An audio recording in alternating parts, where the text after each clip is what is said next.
Hi, this is Shane, and this is my presentation on the phases of the moon. As you can see here, this is a model of the Earth, Moon, Sun system. And if you turn this handle over here, you can actually move these celestial objects. So what I'm going to be demonstrating here tonight is how exactly the phases of the moon work. So let's say that you're an observer in the continental United States and you wanted to observe the moon each night for an entire month. Right now, what the person would be observing is a new moon, where the near side of the moon experiences nighttime while the far side experiences daytime.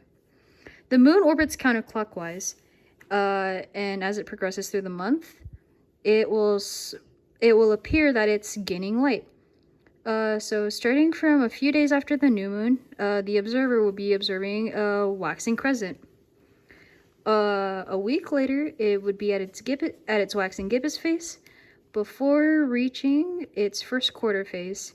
A first quarter phase, also known as a half moon, is where the left side of the moon would be in complete darkness, while the right side of the moon would be shining with the sun's light.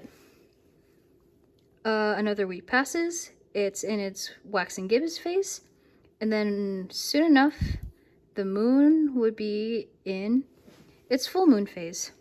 A full moon occurs when the moon is right behind the Earth, while the sun shines opposite to it.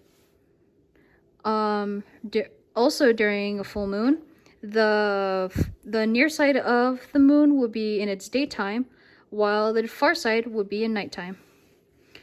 At this point of the lunar cycle, it will then start to slowly go back into its new moon phase. Starting with the waning gibbous, it will start to lose its light that it gains from the sun. And then a week later, it will be at its third quarter. Once again, half of the moon would be lit up while the other half would be in complete darkness. But this time, it is the left that is in complete darkness and the right that is facing the light.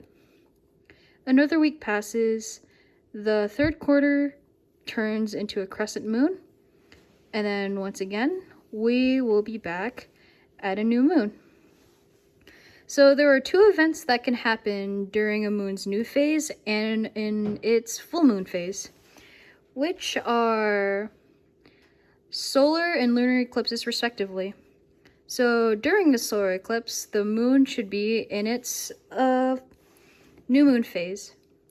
And what happens is that during the daytime, the moon's shadow would be traveling across the Earth.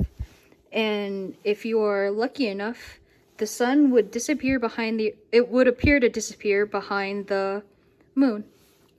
During a lunar eclipse, the moon would be in its full moon phase.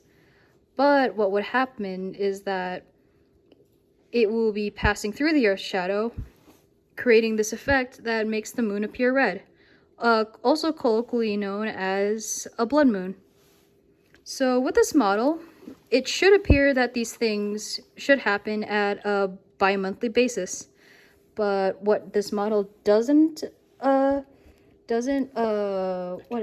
account for is the moon's obliquity. So right here, the model actually has the moon at a flat angle, while in reality, its orbit would be at an inclination about 7 degrees. The moon orbits at a period of 29 days. It's because of this observation that we actually have the concept of a month, and the word month actually originates from the word moon. And with that concludes my presentation on the moon and its phases, and thank you.